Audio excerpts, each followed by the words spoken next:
Hi friends, இன்னைக்கு நம்மளோட வீடியோல முட்டைக்கோஸ் போண்டா எப்படி பண்றதுன்னு பார்க்கலாம். அதுக்கு முன்னாடி நம்மளோட சேனல்ல நீங்க என்ன சப்ஸ்கிரைப் பண்ணலனா ரெட் கலர் சப்ஸ்கிரைப் பட்டனை கிளிக் பண்ணி சப்ஸ்கிரைப் பண்ணுங்க. கூடவே வேற பெல் ஐகானையும் கிளிக் பண்ணிக்கோங்க.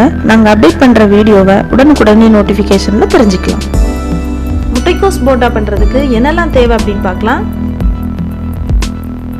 நான் இன்னைக்கு முட்டைக்கோஸை நம்ம பெரிய வெங்காயம் கட் பண்ற மாதிரி கொஞ்சம் நீள வாக்கில் கட் பண்ணி எடுத்துக்கிறேன். ஒரு பெரிய வெங்காயம் இந்த மாதிரி கட் பண்ணிக்கோங்க. ஒரு கப் கடலை மாவு, ஒரு டீஸ்பூன் மிளகாய்த்தூள், அரை டீஸ்பூன் ஜீரகத்தூள், 1/4 டீஸ்பூன் மஞ்சள் தூள், தேவையான அளவு உப்பு, கொஞ்சம் கருவேப்பிலை, அப்புறமா ஆயில். ஃபர்ஸ்ட் முட்டைக்கோஸில் பெரிய வெங்காயத்தை சேர்த்துடலாம். சேர்த்துட்டு இதை கொஞ்சம் ஒத்தையாக உதுத்திக்கோங்க. உதுத்திட்டு முட்டைக்கோஸோடு சேர்த்து நல்லா ஒரு வாட்டி மிக்ஸ் பண்ணிக்கலாம்.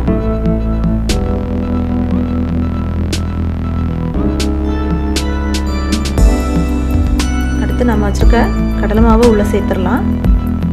கூடவே மிளகாய் தூளை சேர்த்துக்கோங்க, ஜீரகத்தூள், மஞ்சள் தூள், அப்புறமா தேவையான அளவு உப்பு.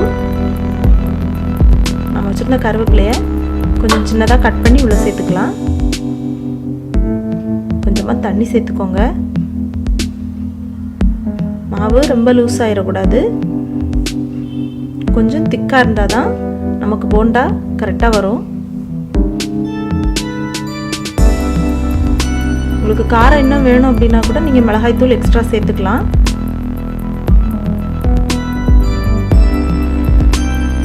இந்த மாதிரி இதை நல்லா மிக்ஸ் பண்ணி எடுத்துக்கலாம். பாருங்க, நம்ம கையில் இப்படி எடுக்கும்போது சின்னதாக உருண்டை பிடிக்கிறதுக்கு கரெக்டாக நமக்கு வரணும். பார்த்தீங்களா, ரொம்ப பெருசாக போட வேண்டாம், இல்லை ரொம்ப பெரிய போண்டாவாக போட்டோம் அப்படின்னா உள்ள சரியாக வேகாது. அதனால் இந்த மாதிரி அளவுக்கு நம்ம போட்டு எடுத்துக்கலாம். இப்போ ஒரு பேனில் ஆயில் சேர்த்துடலாம். ஆயில் சூடான பிறகு நம்ம கொஞ்சம் கொஞ்சமாக, பாருங்கள் ஆயில் நல்லா சூடாக இருக்குது. இனி கொஞ்சம் கொஞ்சமாக சின்ன சின்ன உருண்டைகளாக நம்ம உள்ளே போட்டு எடுக்க வேண்டியதுதான்.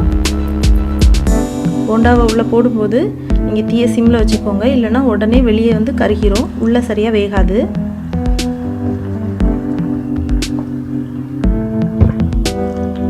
பாருங்கள், இந்த மாதிரி சின்ன சின்னதாக சேர்த்துக்கோங்க.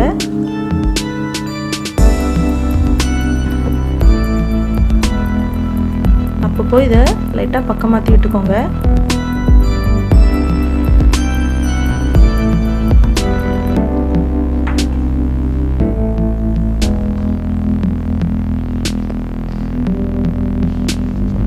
பாருங்க, நல்லா சிவக்கிற அளவுக்கு வந்துருக்கு. இதை நம்ம இனி வெளியே எடுத்துடலாம்.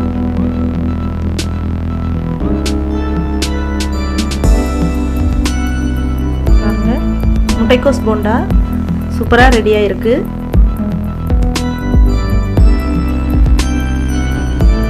இனி நாம் அடுத்தும் இருக்கிற மாவை இந்த மாதிரி எடுத்து போட்டுடலாம்.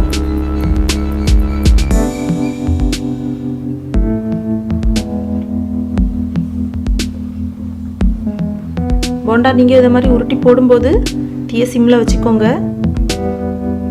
இந்த மாதிரி அப்பப்போ பக்கம் மாற்றி விட்டுலாம்.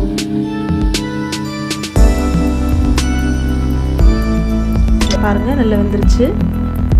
அவ்வளோதாங்க, நம்மளுடைய முட்டைக்கோஸ் போண்டா ரெடி ஆயிடுச்சு. இது பண்ணுறது ரொம்பவே ஈஸி தான். நம்ம அடிக்கடி வீட்டில் சமையலுக்கு முட்டைக்கோஸ் வாங்குவோம். அப்படி வாங்குகிற டைமில் நீங்கள் இதை ட்ரை பண்ணி பாருங்கள். மதியானம் லஞ்சுக்கெலாம் இதை வச்சு சாப்பிட்றதுக்கு சூப்பராக இருக்கும். நீங்களும் இதை வீட்டில் ட்ரை பண்ணுங்கள். இந்த வீடியோ உங்களுக்கு பிடிச்சிருக்கும்னு நம்புகிறோம். இந்த வீடியோ உங்களுக்கு பிடிச்சிருந்தா லைக் பண்ணுங்கள். மறக்காமல் இந்த வீடியோ உங்கள் ஃப்ரெண்ட்ஸுக்கு ஷேர் பண்ணுங்கள். எங்களுடைய சேனலை சப்ஸ்கிரைப் பண்ண மறந்துடாதீங்க.